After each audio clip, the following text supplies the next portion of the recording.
बहुत बच्चे बोल रहे थे उनको अभी थोड़ी प्रैक्टिस की ज़रूरत है और बहुत बच्चों ने सारा क्वेश्चंस भी नहीं लगाए हैं इस बुकलेट के, है ना। तो आज हम बुकलेट के फर्स्ट 20 क्वेश्चन ही डिस्कस करेंगे। उसके बाद में नर्स्ड इक्वेशन के कुछ आपको क्वेश्चंस प्रैक्टिस कराऊंगी, ठीक है। कुछ कॉन्सेप्ट रहेंगे और कुछ क्वेश्चंस रहेंगे, वो हम प्रैक्टिस कर लेंगे, ठीक है। So first of all we will be discussing the first 20 to 25 30 questions of the booklet mains question, okay, ठीक है। सबसे पहले मैं सारे क्वेश्चंस डिस्कस करूंगी ताकि जिसके कुछ कॉन्सेप्ट्स क्लियर नहीं है वो साथ साथ में क्लियर भी होते जाएंगे, ठीक है। तो पहला बोल रहा है कि इन galvanic cell basically electrochemical cell होता है जिसमें केमिकल एनर्जी कुछ होता है, chemical energy, and this chemical energy is what, spontaneous redox reaction. There is a spontaneous redox reaction that is taking place, and ये chemical energy किस में convert हो जाता है, electrical energy, ठीक है। galvanic cell बोल दो इसको, voltaic cell बोल दो, या फिर आप electrochemical cell बोल दो, ठीक है। So option A फर्स्ट का। सेकेंड में क्या बोल रहा है कि which of the following is wrong about galvanic cell। अब देखो डैनियल सेल भी बोल सकते हैं, ठीक है। अब गैल्वेनिक सेल में क्या होता है, ऐसे दो सोल्यूशन होता है, ये कैथोड होता है। कैथोड पे हमेशा क्या होगा, रिडक्शन होगा, और एनोड पे हमेशा क्या होगा, ऑक्सीडेशन होगा। मतलब यहाँ पे इलेक्ट्रॉन्स लूज होंगे, इलेक्ट्रॉन्स लूज होने के कारण ये कैसा चार्ज हो जाएगा, नेगेटिवली चार्ज, और यहाँ पे इलेक्ट्रॉन्स क्या होंगे, गेन होंगे, और गेन होने के कारण इसका चार्ज क्या हो जाएगा, पॉजिटिव चार्ज। तो this acts as cathode and this acts as anode, ठीक है। और अगर इसको हम वोल्टमीटर से कनेक्ट कर दें और साथ में सॉल्ट ब्रिज भी लगा दें तो क्या होगा, ठीक है। अब ये समझ में आ गया कैथोड नेगेटिव क्यों होता है। याद करने के लिए आपको याद कराया होगा सर ने लोन से, ठीक है। लॉस ऑफ इलेक्ट्रॉन होता है एनोड पे और ए से नेगेटिवली चार्ज, ठीक है। अब देखो जब इलेक्ट्रॉन यहाँ पे प्रोड्यूस हो रहा है, इलेक्ट्रॉन लूज हो रहा है, यहाँ पे आ रहा है, तो इलेक्ट्रॉन का मूवमेंट कैसे होगा, एनोड टू कैथोड। और करंट का मूवमेंट कैसे होगा, करंट होगा ऑपोजिट, मतलब कैथोड टू एनोड, ठीक है। तो सबसे पहली बात तो ये कि आपका जो कैथोड होगा वो पॉजिटिवली चार्ज होगा, so second one is wrong. And electron flows from cathode to anode is also wrong, क्योंकि इलेक्ट्रॉन कहाँ फ्लो होगा, एनोड टू कैथोड, ठीक है। तो ऑप्शन ए। क्वेश्चन नंबर 3 पर आते हैं। क्वेश्चन नंबर 3 में बोल रहा है कि सॉल्ट ब्रिज का क्या काम है। सॉल्ट ब्रिज का सबसे पहला क्या काम है कि वो इलेक्ट्रिकल न्यूट्रलिटी को मेंटेन करता है, ठीक है। मैंने क्या बोला था कि यहाँ पे क्या हो रहा है, आपका इलेक्ट्रॉन क्या हो रहा है, कंटिन्यूअसली गेन हो रहा है, गेन होने के कारण सोल्यूशन क्या हो गया, नेगेटिवली चार्ज हो गया, ठीक है। और यहाँ पे सोल्यूशन क्या हो गया, पॉजिटिवली चार्ज हो गया। तो यहाँ पे क्या हो गया, इन दोनों के बीच में एक टाइम पे क्या हो जाएगा, यहाँ से इलेक्ट्रॉन ये अंदर नहीं आने पाएगा, और यहाँ से इलेक्ट्रॉन ये बाहर नहीं जाने देगा, ठीक है। क्योंकि नेगेटिव और पॉजिटिव यहाँ पे भी अट्रैक्शन हो जाएगा और यहाँ पे भी रिपल्शन हो जाएगा इलेक्ट्रॉन्स का, जिसकी वजह से इलेक्ट्रिकल न्यूट्रलिटी है जो वो इम्बैलेंस हो जाएगा। इस वजह से हम क्या लगाते हैं, यहाँ बीच में एक सॉल्ट ब्रिज लगाते हैं, ठीक है। तो सबसे पहला काम है क्या, सॉल्ट ब्रिज क्या करता है, इलेक्ट्रिकल न्यूट्रलिटी को मेंटेन करता है, सर्किट कंप्लीट करता है, इलेक्ट्रिकल न्यूट्रलिटी को मेंटेन करता है। और जो दूसरी चीज करता है, तो यहाँ पे तो हमने क्या किया, अलग अलग कंटेनर में हम क्या करा रहे थे, रिएक्शन करा रहे थे। अगर यही रिएक्शन हम एक कंटेनर में कराएं, अगर यही रिएक्शन एक कंटेनर में हो, ठीक है, यहाँ पे कोई सेमी परमिएबल मेम्ब्रेन हो, ठीक है, तो यहाँ पे जब नेगेटिव नेगेटिव यहाँ पर हो गया, नेगेटिव नेगेटिव चार्ज हो गया, और यहाँ पे पॉजिटिव पॉजिटिव हो गया, तो यहाँ पे जो पोटेंशियल डिफरेंस जो क्रिएट होगा, ठीक है, ये जंक्शन के आर पार, इसी को बोलते हैं junction, liquid liquid junction electrode potential, ठीक है। तो अब सॉल्ट ब्रिज लगाने से ये भी क्या होता है, कम हो जाता है। तो ये क्या करता है आपका, minimises liquid liquid junction potential. समझ में आ गई बात। जंक्शन पोटेंशियल तब आएगा जब आप एक ही वेसल में with the help of semi permeable membrane आप रिएक्शन, मतलब आप जो भी है आपका सेल बनाओगे, ठीक है। नेक्स्ट पर आते हैं। सॉल्ट ब्रिज को हम बेसिकली किस में रखते हैं, अगर अगर जेल में रखते हैं, बिकॉज वो सेमी सॉलिड होना चाहिए ताकि वो स्पिल आउट ना हो। क्वेश्चन नंबर 5, ठीक है। 5 में बहुत बच्चों को डाउट था।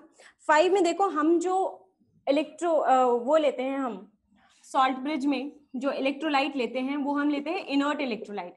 इनर्ट का क्या मतलब है कि वो आपका जो भी सोल्यूशन है, इलेक्ट्रोलाइट है, यहाँ पे जो आपने सोल्यूशन लिया उससे रिएक्ट नहीं करना चाहिए। We don't want any reaction to take place here, क्योंकि अगर रिएक्शन होने लगेगा तब वो कैसे इलेक्ट्रिकल न्यूट्रलिटी को तो मेंटेन कर नहीं पाएगा। ठीक है, तो कोई भी यहाँ पे रिएक्शन नहीं होना चाहिए जो सॉल्ट ब्रिज में हमने इलेक्ट्रोलाइट लिया है उसका ये इसके इलेक्ट्रोलाइट से। तो अगर हमने देखा कि हमने KCl लिया है तो आप सबको पता है कि KCl Ag के साथ मिलके क्या बना लेता है, Ag आयन के साथ मिलके ये बना लेगा AgCl, ठीक है, AgNO3 के साथ। तो ये भी हमारा नहीं, दिस इज नॉट फेवरेबल, तो इसको हम नहीं यूज कर सकते हैं। अगेन AgNO3 है वहां पे भी बना लेगा एंड AgCl है वहां पे भी बना लेगा प्रेसिपिटेट। तो फिर only option C is left. ठीक है,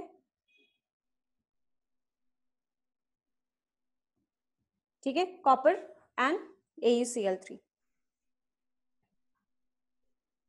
आपको ये भी देखना है कि कौन किसको रिप्लेस कर सकता है।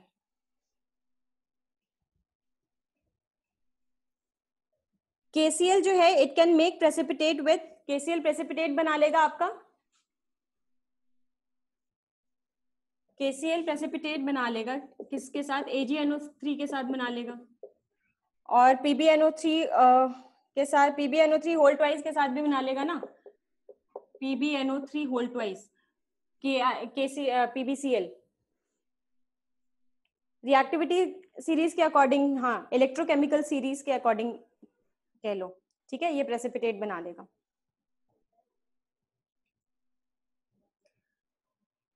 ठीक है, सी में आए,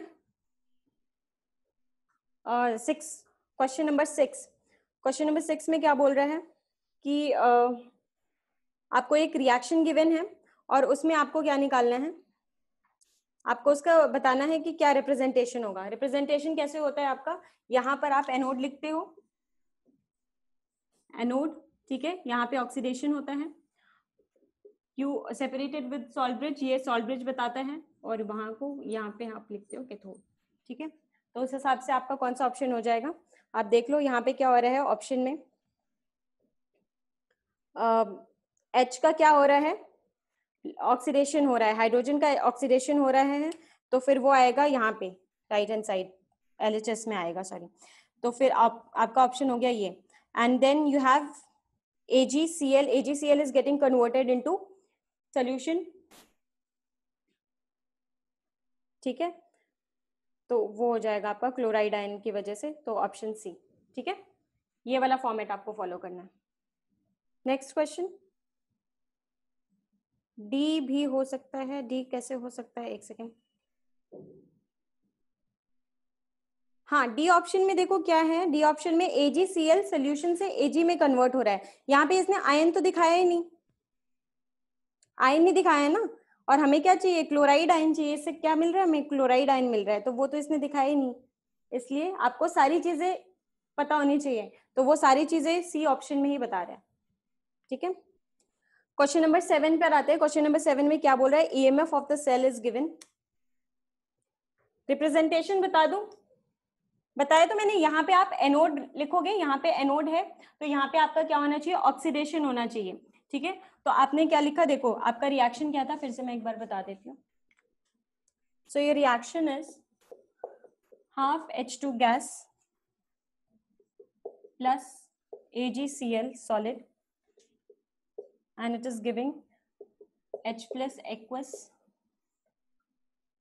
plus Cl minus aqueous plus Ag solid। ठीक है, अब आपको पता है यहाँ पे क्या हो रहा है, लॉस ऑफ इलेक्ट्रॉन, यहाँ पे ऑक्सीडेशन हो रहा है। ठीक है, ऑक्सीडेशन हो रहा है, इसलिए ये किस पे हो रहा होगा, प्लैटिनम इलेक्ट्रोड की हेल्प से हो रहा होगा। तो आप कैसे लिखते हो, इसको रिप्रेजेंट करते हो PtH2 गैस। ठीक है, और ये किस में चेंज हो रहा है, H प्लस में, मतलब यहाँ पे आप कोई भी एसिड ले सकते हो। ठीक है, जिसका स्टैंडर्ड कंडीशन में उसका कंसेंट्रेशन 1 मोलर होता है। तो इसमें क्या गिवन है, हाँ देखो KCl गिवन है, हाँ डी में देखो KCl गिवन है। डी में एक और चीज देखो, यहाँ पे आपका क्या आना चाहिए, एसिड आना चाहिए कोई जिसका कंसेंट्रेशन 1 मोलर हो, लेकिन ऑप्शन में क्या दिया हुआ है, ऑप्शन डी में KCl गिवन है, तो KCl तो आपका वो है, सॉल्ट ब्रिज में आता है। तो वो तो हो नहीं सकता, HCl। फिर यहाँ पर आ गया आपका ये, और ये देखो इसका क्या हो रहा है आपका, यहाँ से आपका क्लोराइड आयन बन रहा है, और क्लोराइड आयन कहाँ से बन रहा है आपका, AgCl सॉल्यूशन से एक्वस Ag सॉलिड। ये रिप्रेजेंटेशन हो गया। ये आपका दिखाता है इलेक्ट्रोड, और ये वाला चीज दिखाता है आपका सॉल्ट ब्रिज। और जब भी आप ध्यान रखेंगे, जब भी प्लैटिनम इलेक्ट्रोड यूज करेंगे तो आपको यहाँ पे एसिड यूज करना है। ऑप्शन डी अगर ध्यान से देखो तो ऑप्शन डी में क्या दिया हुआ है, PtH2 और KCl गिवन है, तो KCl तो कभी भी नहीं हो सकता, ठीक है।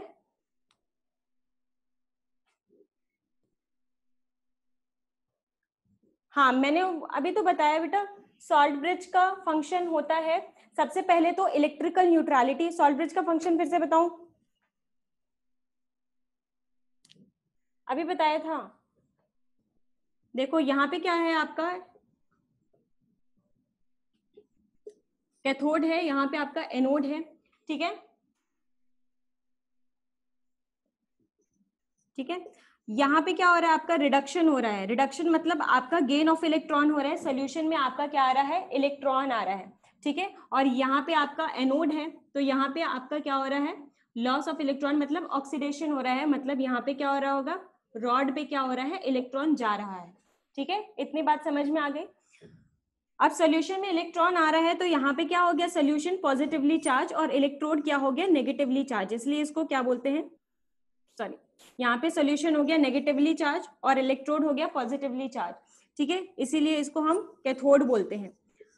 और यहाँ पे आपका सोल्यूशन हो गया पॉजिटिवली चार्ज और यहाँ पे इलेक्ट्रॉन आ रहा है, इसलिए ये क्या हो गया, नेगेटिवली चार्ज, ठीक है। अब during the course of reaction क्या होगा कि यहाँ पे इलेक्ट्रॉन आते जा रहा है, ठीक है, यहाँ पे इलेक्ट्रॉन आते जा रहा है। एक टाइम पे क्या होगा, यहाँ पे पॉजिटिव चार्ज इतना ज्यादा बढ़ जाएगा कि ये इलेक्ट्रॉन को क्या करेगा, जाने नहीं देगा, ये इलेक्ट्रॉन को अट्रैक्ट करके अपने पास रख लेगा, ठीक है। और यहाँ पे नेगेटिव चार्ज इतना ज्यादा बढ़ जाएगा एक टाइम पे, जब क्या होगा, ये इलेक्ट्रॉन को आने नहीं देगा, इलेक्ट्रॉन इलेक्ट्रॉन यहाँ पे रिपेल करने लगेंगे आपस में, ठीक है। तो यहाँ पे इलेक्ट्रॉन आ नहीं पाएगा और यहाँ से इलेक्ट्रॉन जा नहीं पाएगा। इस कंडीशन में आपको जरूरत पड़ जाती है क्या, ये जो आपका इलेक्ट्रिकल न्यूट्रलिटी जैसा पहला मेंटेन था वैसे 1619 में बताऊंगी बेटा, ठीक है। इलेक्ट्रिकल न्यूट्रलिटी जैसा पहला था वैसे फिर से हो जाए, तो उसके लिए हमें क्या करना पड़ेगा, यहाँ पे हमें कोई ऐसा इनर्ट इलेक्ट्रोलाइट ऐड करना पड़ेगा जो तुरंत जाके क्या करे, आपका यहाँ पे इलेक्ट्रिकल न्यूट्रलिटी को बैलेंस कर दे, ठीक है। जैसे मान लो मैंने यहाँ पे KCl ले लिया, which is an inert electrolyte. Inert electrolyte का मतलब ये है कि वो किसी भी आपके सोल्यूशन के साथ, इलेक्ट्रोलाइटिक सोल्यूशन के साथ रिएक्शन नहीं करेगा, ठीक है। अब बताओ, KCl लिया मैंने, K+ और Cl-। अब इलेक्ट्रिकल न्यूट्रलिटी को मेंटेन करने के लिए, इलेक्ट्रिकल न्यूट्रलिटी को मेंटेन करने के लिए बताओ K+ कहां जाएगा,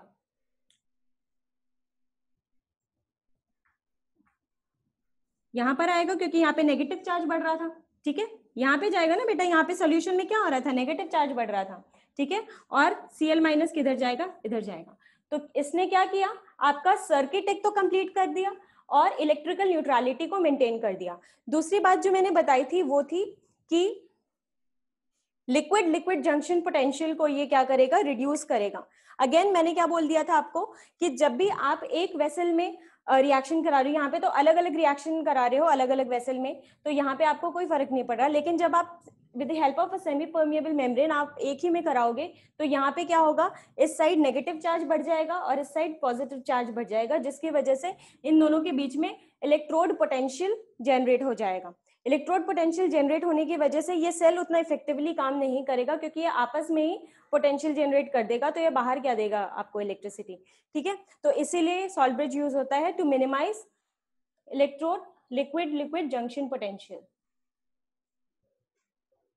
देखो इलेक्ट्रोकेमिस्ट्री आपको समझ में आए या ना आए, चैप्टर तो बहुत इंपॉर्टेंट है, इसलिए इट्स बेटर कि जैसे कुछ बच्चे बोल रहे हैं कि आपके दिमाग में कुछ नहीं घुस रहे हैं, तो दिमाग में तो घुसाना पड़ेगा, नहीं तो आप you will be at your loss, ठीक है। क्योंकि बहुत इंपॉर्टेंट चैप्टर है, आप पिछले कितने भी साल का पेपर निकाल के देख लो, तो उसमें इलेक्ट्रोकेमिस्ट्री के क्वेश्चन जरूर पूछे जाते हैं।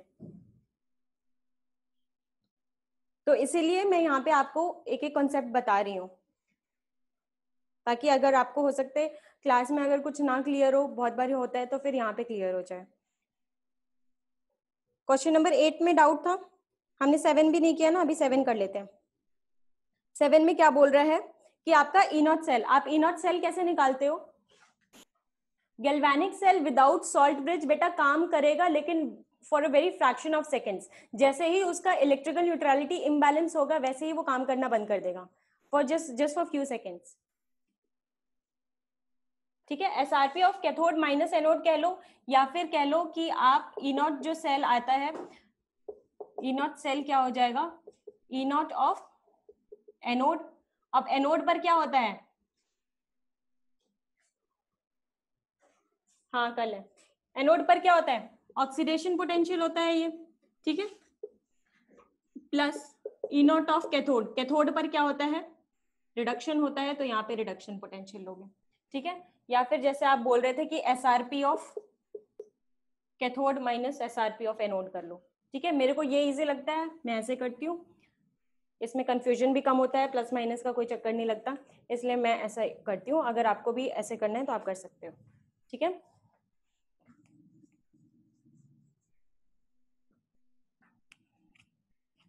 अब ये देखो इसमें क्या बोल रहा है, क्वेश्चन नंबर 7 में बोल रहा है कि आपको दो रिएक्शन गिवन है, निकल का Na+2 में, तो ये कौन सी वैल्यू गिवन है आपको, ऑक्सीडेशन पोटेंशियल की वैल्यू गिवन है, ठीक है, कितना है, प्लस 0.25, माइनस में गिवन है, उसको मैंने प्लस में कर लिया। And you have Ag plus plus Ag, तो यहाँ पे तो आपको वही लेना है, ठीक है। तो Ag प्लस Ag कितना हो गया, 0.8, ठीक है। तो दोनों को ऐड कर देंगे, आपका कितना आ जाएगा, 1.05, ठीक है। क्वेश्चन नंबर 8 पर आते हैं। अब देखो बहुत सारे बच्चों को इसमें डाउट है, रिड्यूसिंग एजेंट कौन सा होगा, बेस्ट रिड्यूसिंग एजेंट कौन सा होगा, बेस्ट ऑक्सीडाइजिंग एजेंट कौन सा होगा, ठीक है। तो मैं एक बार इलेक्ट्रोकेमिकल सेल 5 मिनट में मैं रिवाइज करा देती हूँ, ठीक है।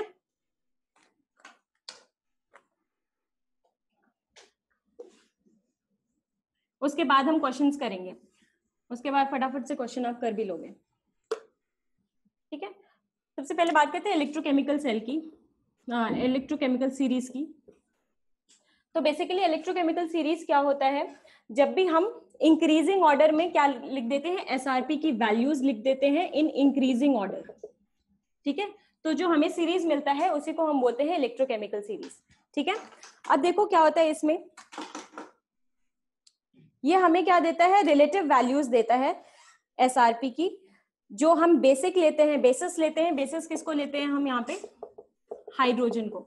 ये किसने डिसाइड किया है, ये आईयूपीएसी ने डिसाइड किया है कि हाइड्रोजन की जो एसआरपी की वैल्यू होगी या फिर एसओपी की वैल्यू होगी वो क्या होगी,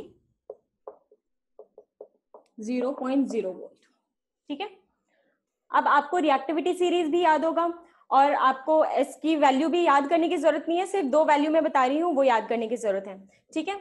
तो क्योंकि यहाँ पे सारी वैल्यूज हम एसआरपी की ले रहे हैं, तो एसआरपी के ही टर्म्स में बात करेंगे हम, ठीक है। तो सबसे पहले आपका आता है Li प्लस एक्वस, ठीक है। अब ये एक इलेक्ट्रॉन एक्सेप्ट करके ये हमें बना देता है Li सॉलिड, ठीक है। इसकी जो वैल्यू होती है एसआरपी की वो होती है -3.05 वोल्ट, ठीक है। फिर आपके बहुत सारे एलिमेंट्स आते हैं,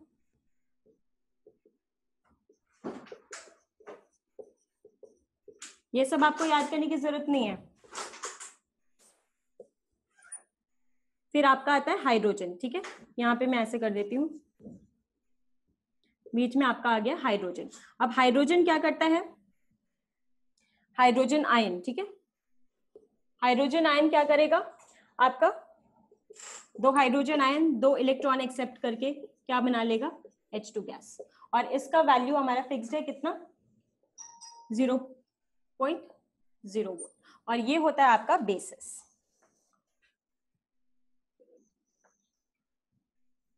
फिर आप नीचे जाते जाते हो, फिर लास्ट में जो आपका आता है वो आपका आता है फ्लोरीन, ठीक है, फ्लोरीन, जो कि 2 इलेक्ट्रॉन एक्सेप्ट कर लेता है और वो क्या बना देता है 2F-, और इसका जो वैल्यू होती है वो कितनी होती है प्लस 2.87, 2.05 नहीं, प्लस 2.87 हाईएस्ट होती है, ठीक है। तो आपको सिर्फ ये 3 याद करने की जरूरत है, फ्लोरीन, ठीक है।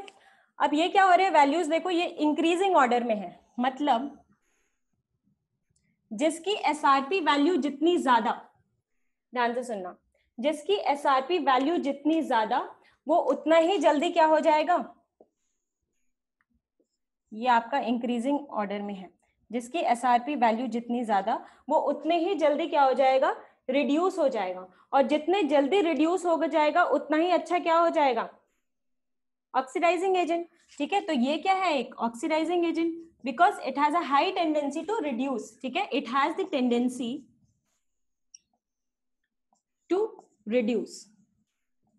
तो जितनी ज्यादा एसआरपी की वैल्यू उतना ही ज्यादा वो खुद को रिड्यूस कर सकता है इजीली, और उतनी ही अच्छी उसकी ऑक्सीडाइजिंग पावर हो जाएगी, ठीक है। और जितनी नेगेटिव एसआरपी की वैल्यू, जितनी कम एसआरपी की वैल्यू उतनी ही ज्यादा एसओपी की वैल्यू, ठीक है। एसओपी की वैल्यू ज्यादा होने का क्या मतलब है कि इसकी टेंडेंसी क्या हो जाएगी, it has tendency to oxidise, ठीक है, it has tendency to oxidise, और ऑक्सीडाइज होगा तो ये कैसा काम करेगा, रिड्यूसिंग एजेंट की तरह, ठीक है। तो जितने लोअर जाते जाओगे आप इलेक्ट्रोकेमिकल सीरीज में, जितनी ज्यादा पॉजिटिव वैल्यू आ जाएगी आपकी एसआरपी की, उतना ही अच्छा वो क्या हो जाएगा, ऑक्सीडाइजिंग एजेंट हो जाएगा, और उसकी टेंडेंसी रिड्यूस होने की उतनी ही ज्यादा होगी। और जितने नेगेटिव वैल्यू, जितनी कम वैल्यू होती जाएगी एसआरपी की, उतना ही अच्छा वो क्या हो जाएगा, रिड्यूसिंग एजेंट हो जाएगा। इतनी बात क्लियर है, ठीक है। अब मैं आपको जैसे बता रही हूँ, एक ये मिटा देती हूँ मैं, रिएक्शन बताती हूँ, एक जनरल जो रूल फॉलो होता है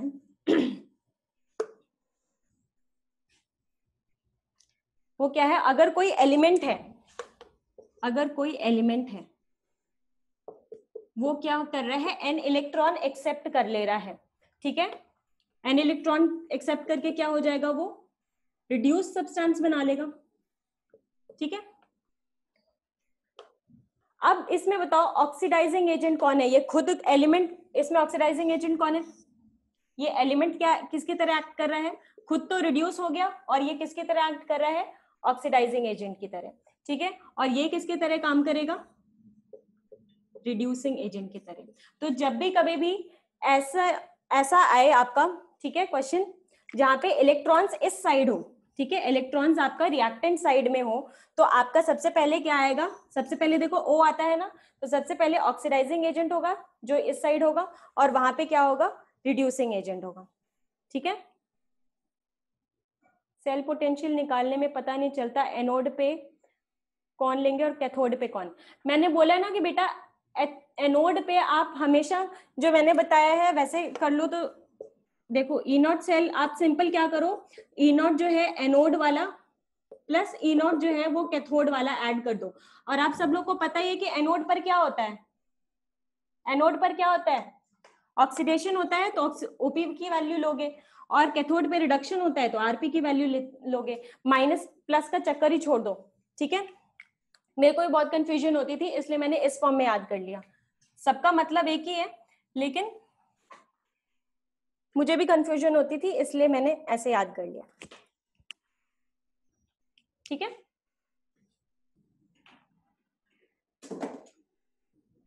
आगे बढ़े। अब जैसे कि ये बात समझ में आ गई, अब इस पे एक एग्जांपल देती हूं। देखो अब ये क्या है कि F2+2 इलेक्ट्रॉन, ये हमें क्या दे रहा है, 2 फ्लोराइड आयन, और इसका SRP की वैल्यू क्या हो जाएगी, +2.87। और वहीं मैं अगर Li+ की बात करूं तो वो क्या करेगा, एक इलेक्ट्रॉन एक्सेप्ट करके क्या बना लेगा, Li।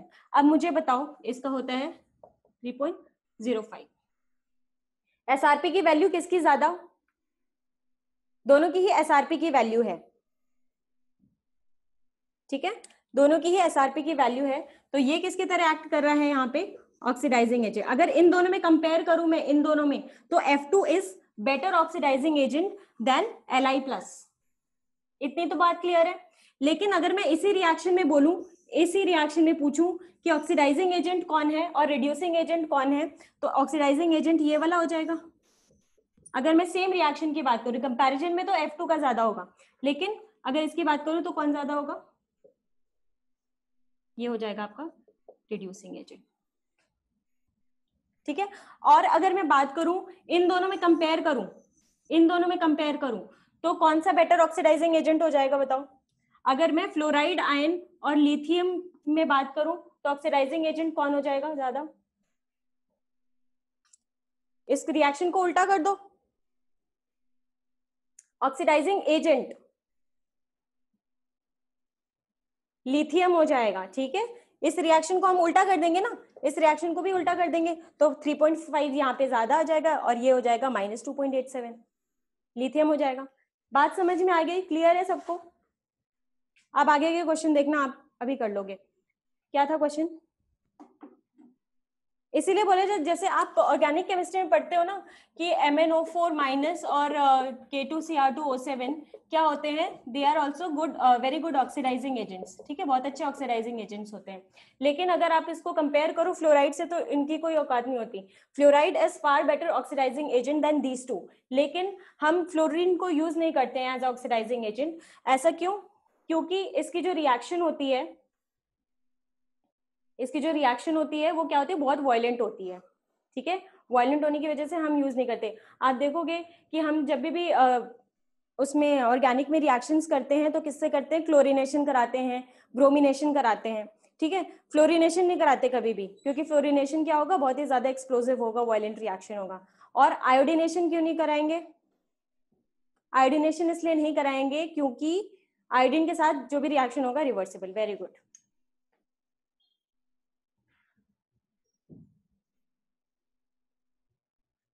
ठीक है। और MnO4 का जो आपका E0 की वैल्यू होती है, MnO4 और K2Cr2O7 में कौन बेटर ऑक्सीडाइजिंग एजेंट होता है, इसकी जो वैल्यू होती है E0 की, वो होती है आपकी 1 + 1.51, ठीक है। और Cr2O7-2 एंड Cr+3 की होती है 1.41 समथिंग, ठीक है। तो कौन होगा better oxidising agent, this one, ठीक है। अब देखो क्वेश्चन पर आते हैं, आपका क्वेश्चन क्या बोल रहा था।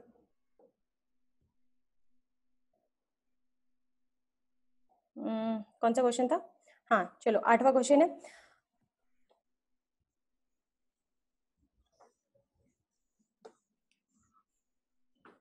अब 8वां क्वेश्चन अब आप बता लोगे। देखो mg क्या हो रहा है यहाँ पे, E0 की जो वैल्यू गिवन है वो किसकी दी है, SRP की ही वैल्यू गिवन है, ठीक है। और हमसे क्या पूछ रहा है, लेकिन रिड्यूसिंग एजेंट पूछ रहा है। तो रिड्यूसिंग एजेंट के लिए क्या होना चाहिए, SOP की वैल्यू ज्यादा होनी चाहिए, ठीक है, SOP की वैल्यू ज्यादा होनी चाहिए। तो SOP के टर्म्स में निकाल लेते हैं, E0 mg से mg+2 की वैल्यू निकाल लेते हैं, कितना हो जाएगा आपका 2.37 वोल्ट, ठीक है। और ये तो आपका गिवन ही है, E0 आपका Fe से Fe+2, ये क्या आ जाएगा 0.04 वोल्ट। किसका SOP का वैल्यू सबसे ज्यादा है, SOP का वैल्यू इसका ज्यादा है, तो ये अच्छा रिड्यूसिंग एजेंट होगा, ठीक है।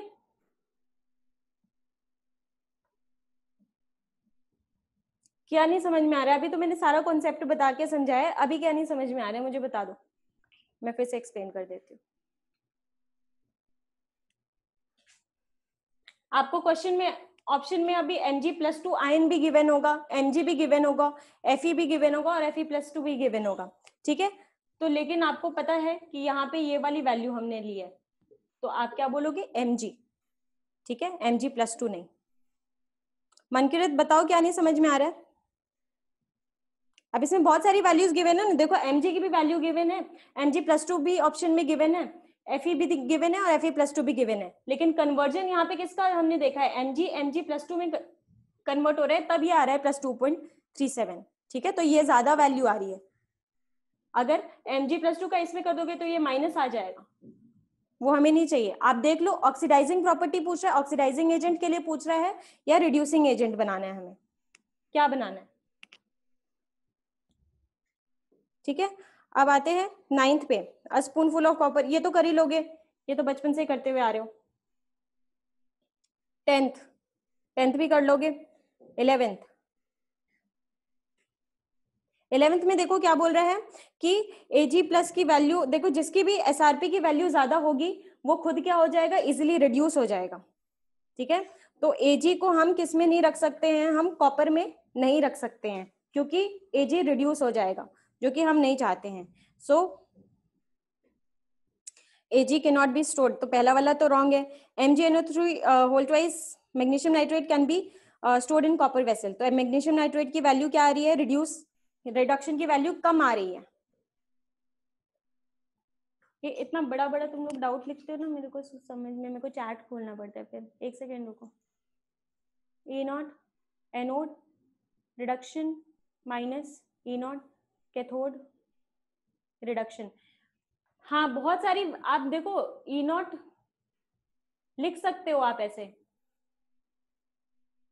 लेकिन मैं बोल रही हूँ वही फॉर योर सिंप्लीफिकेशन, ताकि आपको कंफ्यूजन कम हो।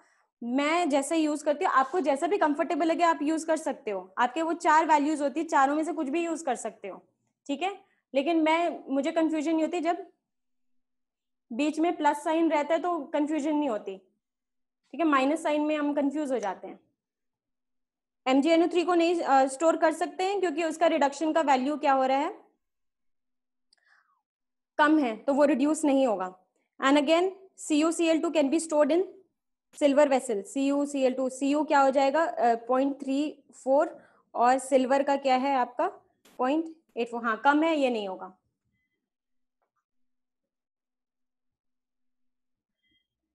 ठीक है, मैं फिर से बता रही हूं, अगर इस चैप्टर में इंटरेस्ट नहीं डेवलप हो रहा तो जबरदस्ती डेवलप करो, बहुत इंपॉर्टेंट चैप्टर है आपका, ये बहुत इंपॉर्टेंट है और बहुत इजी भी है। साइन कन्वेंशन वगैरह थोड़ा बहुत अपने दिमाग में बिठा लोगे ना, तो आपका क्वेश्चन बहुत इजीली सॉल्व हो जाएगा, क्योंकि this chapter is all about non-stick equation.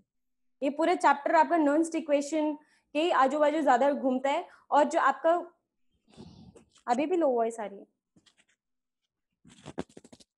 ठीक है,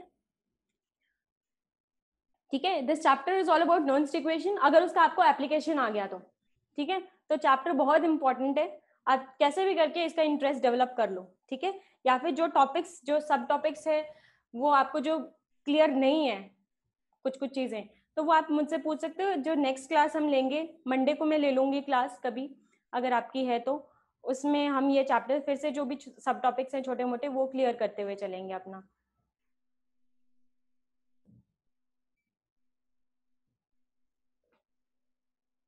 नॉन-स्टिक इक्वेशन वाले क्वेश्चन करा दूंगी मैं। 8th नहीं समझ में आया बेटा, देखो इसमें रिड्यूसिंग एजेंट पूछ रहा है, रिड्यूसिंग एजेंट कौन सा बेस्ट होगा, जिसका एसओपी का वैल्यू अच्छा होगा। एसओपी का वैल्यू अच्छा कैसे होगा, हम दोनों का एसओपी का वैल्यू कंपेयर कर लेते हैं, तो देखेंगे दोनों का एसओपी का वैल्यू करेंगे तो साइन उल्टा हो जाएगा, तो 2.37 इज ग्रेटर देन 0.04, इसलिए मैग्नीशियम क्या होगा, अच्छा रिड्यूसिंग एजेंट होगा।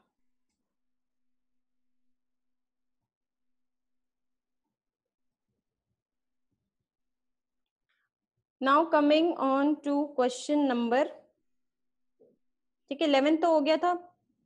12th देखो क्या बोल रहा है, 12th में बोल रहा है कि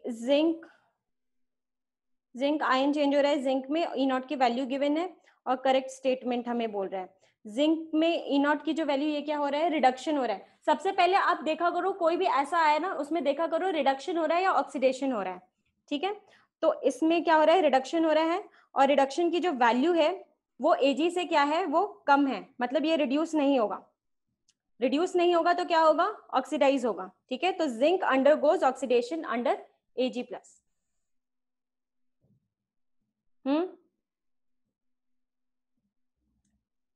एनोड Ag है, जिंक रिड्यूस नहीं होगा, मतलब Zn+2 plus electron plus 2 electron gives Zn नहीं होगा, तो फिर जिंक में लॉस ऑफ इलेक्ट्रॉन होगा, तो zinc will act as anode. ठीक है। अब देखो क्वेश्चन नंबर 13 में देखो आपको क्या गिवन है, आपका Fe+3 एक्वस। अब आप लोग खुद देखो, ऑब्जर्व करो, ये इलेक्ट्रॉन है, ये SRP की वैल्यू इसकी गिवन है Fe+2, इसकी गिवन है 0.77, ठीक है। And you have Al+3 electron and it gives Al, इसकी गिवन है -1.66, और आपके पास है Br2+2 electron gives your 2Br-, और ये हो गया आपका इनोट की वैल्यू इसमें आ रही है आपकी 1.08। अब देखो ये सारा क्या है, इलेक्ट्रॉन आपका कहाँ पर है, LHS में, मतलब रिएक्टेंट साइड में है। तो जब भी रिएक्टेंट साइड में होगा तो ये किसकी तरह आते हैं, O पहले आता है, तो ये ऑक्सीडाइजिंग एजेंट, ये reducing agent, oxidising agent, reducing agent, oxidising agent, reducing agent. अब आपसे पूछ क्या रहा है क्वेश्चन में, रिड्यूसिंग पावर पूछ रहा है, ठीक है। रिड्यूसिंग पावर किसका होगा, अब इसका हम उल्टा कर देंगे तो इसका रिड्यूसिंग पावर क्या हो जाएगा, ये माइनस हो जाएगा, ठीक है, ब्रोमाइड का। और Fe+2 का इसका करेंगे तो इसका भी क्या हो जाएगा, उल्टा हो जाएगा, ये माइनस में आ जाएगा। एंड देन यू हैव इसका, तो ये क्या हो जाएगा आपका Al का क्या हो जाएगा, ये भी माइनस में आ जाएगा, यही होगा ना, ये ऑलरेडी माइनस में था, ऑलरेडी माइनस में था, ये प्लस में आ जाएगा, ठीक है। अब कौन देख लो कौन सबसे बड़ा है, अब कौन है इसमें सबसे बड़ा, हमें ये वाले आयंस का देखना था। तो क्या हो गया आपका, सबसे कम किसका वैल्यू आ रहा है, इसका आ रहा है, फिर किसका आ रहा है आपका Fe+2 का, और सबसे ज्यादा आ रहा है आपका एल्यूमिनियम का। ब्रोमाइड आयन हमसे रिड्यूसिंग पावर पूछ रहा है, एल का सबसे ज्यादा प्लस में आ गया ना, ये ऑलरेडी माइनस में था तो प्लस में आ गया समझ।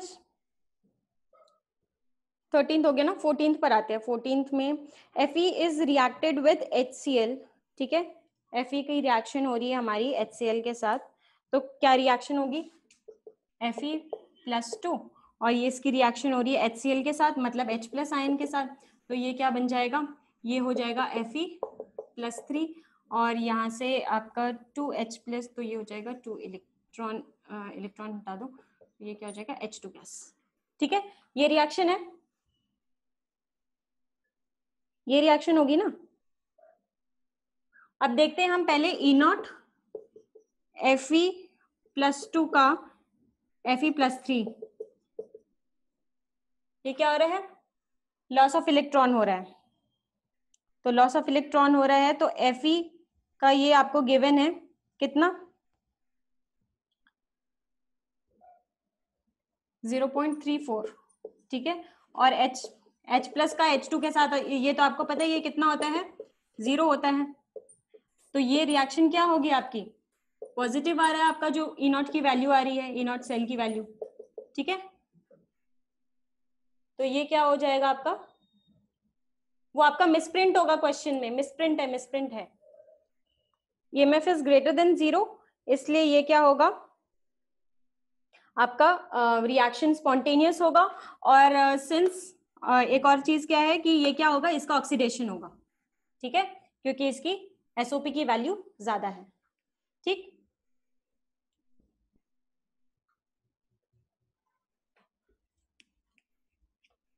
नर्स्ट इक्वेशन का हम नेक्स्ट क्लास में ही कर पाएंगे, और आप लोगों ने वो भी पढ़ा है क्या, आप वैल्यूज मत याद रखो, ये delta S is equals to NF/dt, ये पढ़ा है, यूज करना, इसमें कुछ भी नहीं है। E क्या होता है, डेल्टा G क्या होता है, डेल्टा G क्या होता है -NF, डेल्टा G0 क्या हो जाएगा -NF E0, ठीक है, ये तो पता है। अब इसी को क्या कर दिया है, D of delta G upon dt, ये क्या हो जाएगा आपका डेल्टा S, तो यही तो आगे यहाँ यहीं से आया है वो क्या NF, और ये क्या हो जाएगा, ये दोनों तरफ मॉड वैल्यू ले लो, ये क्या हो जाएगा NF/dE/dt। अब क्वेश्चन में आपको क्या गिवन होगा ना, क्वेश्चन में आपको ये वाली वैल्यू जो है वो गिवन होगी, नहीं गिवन होगी तो आपको टी के रिस्पेक्ट में इसको डिफरेंशिएट करना पड़ेगा। इजी सा क्वेश्चन आता है इसका, बहुत इजी सा क्वेश्चन आएगा, इसको टी के रिस्पेक्ट में डिफरेंशिएट कर दोगे, एन फैक्टर आपको पता ही रहेगा, और temperature coefficient of cell d/dt is temperature coefficient. अब देखो क्वेश्चन नंबर 16 में क्या बोले, आपको पता है कि क्या होता है, ई जो होती है वो क्या होती है, एक इंटेंसिव प्रॉपर्टी होती है। ई इज इंटेंसिव प्रॉपर्टी, मतलब ये नंबर ऑफ मोल्स या नंबर ऑफ मास पे डिपेंड नहीं करती। तो फिर आप चाहे किसी भी रिएक्शन का मोल आधा कर लोगे तो उसकी ई नॉट वैल्यू क्या होगी, ई वैल्यू या ई नॉट सेल की वैल्यू क्या होगी, सेम रहेगी। ठीक है, तो अगर क्वेश्चन नंबर 16 में देखें तो अगर F2 + 2 इलेक्ट्रॉन अगर 2F फ्लोराइड आयन दे रहा है वो 2.87 होता है, जैसे कि मैंने आपको याद रखने को बोला है, तो हाफ फ्लोरीन का भी क्या होगा, 2.8 ही होगा। ठीक है, because it is a intensive property. Question number 17 given, नहीं, stoichiometric coefficient is basically what, it is number of moles. ठीक है, इंटेंसिव प्रॉपर्टी है तो मास के इंडिपेंडेंट है, मतलब हम ये भी कह सकते हैं मोल्स के भी इंडिपेंडेंट है, तो नहीं डिपेंड करेगी। Coming on to question number 17 में क्या बोल रहे हैं, स्टैंडर्ड इलेक्ट्रोड पोटेंशियल आपको गिवन है और आपको क्या बोल रहे हैं, तो एक रिएक्शन का आपको ई नॉट सेल निकालने को बोल रहे हैं।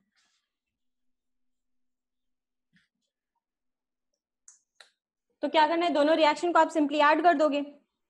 ये क्या आ रहा है आपका, Fe+3 प्लस 3 इलेक्ट्रॉन, ये दे रहा है आपका Fe, और दूसरा रिएक्शन जो है वो है Fe प्लस Fe है ना, गिव्स Fe+2 प्लस 2 इलेक्ट्रॉन, है ना। तो डेल्टा जी क्या होता है, -NF ई सेल।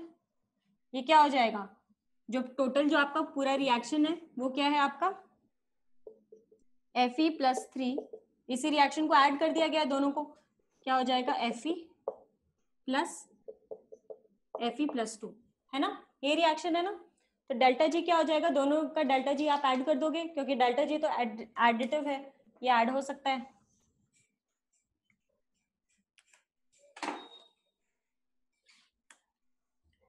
तो आपने क्या किया है, -NF ई सेल, हमें यही निकालना है, और n क्या हो जाएगा इसके लिए 1, और f वही रहेगा, तो -1 × f × E cell is equals to, इसके लिए क्या हो जाएगा, इसका आपका क्या है -0.036 और इसका है 0.44। ठीक है, तो आप ऐड कर लोगे, इसको क्या हो जाएगा, -n इसका 2 हो जाएगा इंटू f इंटू 0.44 माइनस इसके लिए क्या हो जाएगा, n हो जाएगा आपका 3 इंटू f इंटू ये प्लस आ जाएगा बीच में 0.036। ठीक है, यहां से ई सेल आ जाएगा आपका, f सब कैंसिल हो जाएगा। समझ में आ गया, ई सेल कैसे निकालोगे अगर ऐसे दो रिएक्शन को ऐड करके दिया हुआ है तो। ठीक है, आपका आंसर हाँ 0.77 आ जाएगा। दूसरा रिएक्शन भी ऐसा ही है, 18th भी वैसा ही है, 19th में मैंने क्या बोला है कि डेल्टा जी क्या होता है, -NF of E cell, delta G is -NF of E cell.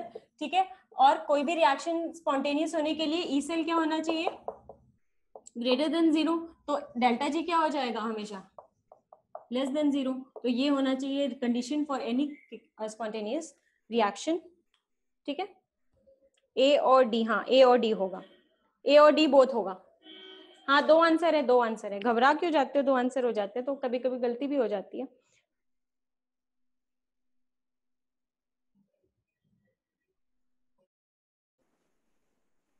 आप देखो 21 करें।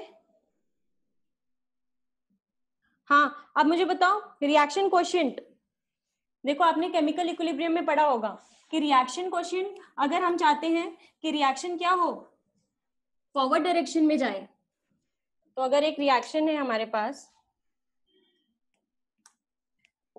A plus B C plus D दे रहा है, ठीक है, और अगर ये इक्विलिब्रियम में है तो के इक्विलिब्रियम क्या हो जाएगा इसका, C D और A B, ठीक है।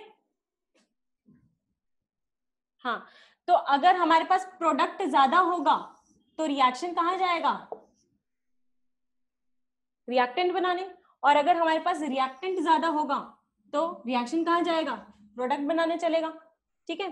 तो अगर Q ज्यादा है के इक्विलिब्रियम से, तो मतलब क्या है, ये वाली वैल्यू ज्यादा है, ये वाली वैल्यू ज्यादा है, तो रिएक्शन कहाँ जाएगी, बैकवर्ड में। और अगर Q लेस देन के इक्विलिब्रियम है, मतलब क्या है, ये वाली वैल्यू ज्यादा है, ये वाली ज्यादा है, तो क्या हो जाएगी, फॉरवर्ड में, ठीक है। तो के इक्विलिब्रियम क्या होना चाहिए, ज्यादा होना चाहिए Q से, और ये वाला कंडीशन, ठीक है।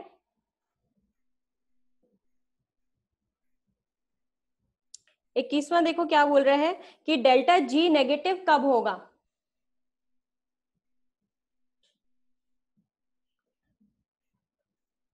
A और D पार्ट 20वां का, डेल्टा G, ठीक है, डेल्टा E पॉजिटिव है, ठीक है, और इसमें दोनों सेम ही तो है। हाँ हाँ, ई नॉट सेल तो किसी भी अगर स्पॉन्टेनियस रिएक्शन है, ई नॉट सेल पे हम नहीं लेंगे ना, हम ई सेल से बताते हैं, ठीक है। स्टैंडर्ड कंडीशन में नहीं, हम जनरल जो ई सेल होगा उससे बताएंगे।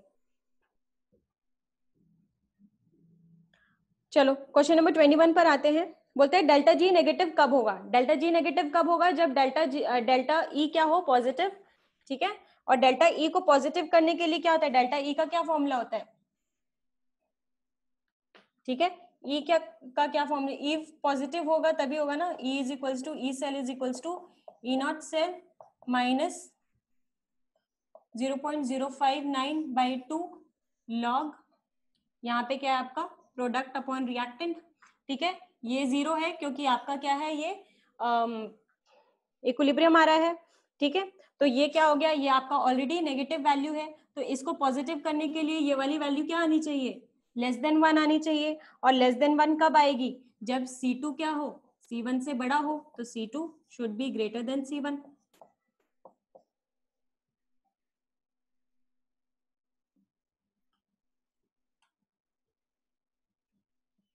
ठीक है।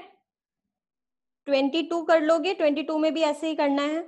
डेल्टा जी की वैल्यू क्या आपको पता ही है, -NF E not cell -NF E cell, ठीक है। और वो किसके बराबर हो जाएगा, 0.059/2 लॉग